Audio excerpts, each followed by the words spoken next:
Hey everyone, I missed you.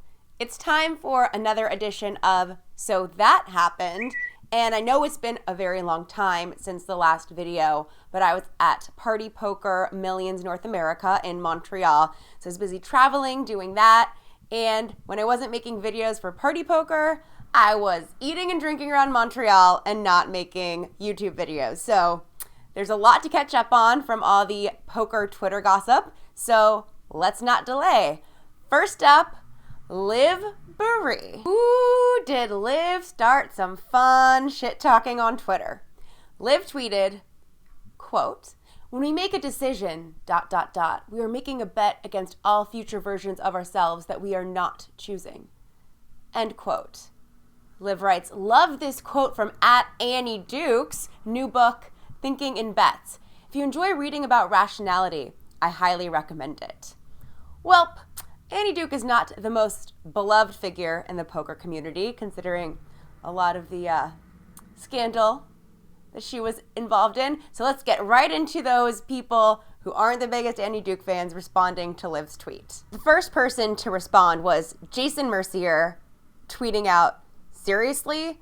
WTF, Liv? Did she pay you for that tweet, or are you just unaware?" Oh, for those at home, WTF means what the f***, as if you didn't know that. So of course, Liv gets in and responds to Jason. "If that question is remotely serious, then GFY, buddy. Winky, kissy face." So Jason asks Liv, "What the f***?" Liv responds, "Go f*** yourself." Yes, this is getting good. Scott responds to both Liv and Annie Duke.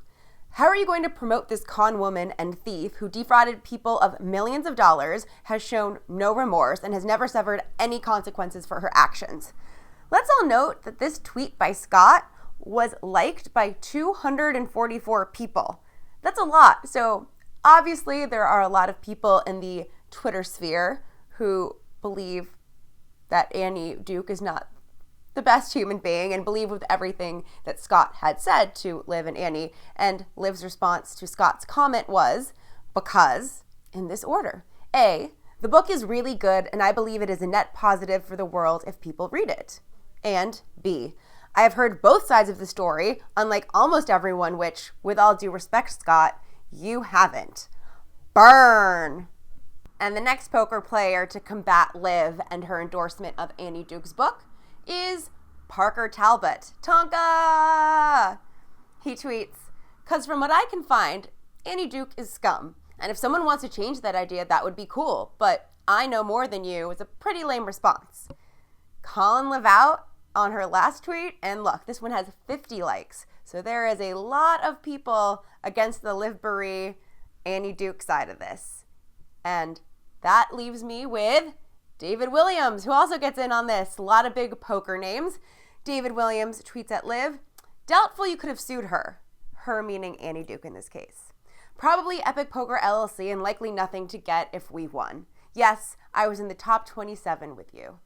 So he's saying, look, we didn't even sue her, but there probably wasn't anything to sue her for in the Epic Poker League, where the people who were supposed to get paid by getting a certain place in that league did not. You can read more about it in the PokerNews archives. I think this is a really fun one, and I can't believe I missed such juicy stuff while in Montreal. Stay tuned. I've got another So That Happened coming up later this week, but I thought this would be fun to start your Monday with some big poker names, all involved in one little Twitter scandal. See you guys later this week.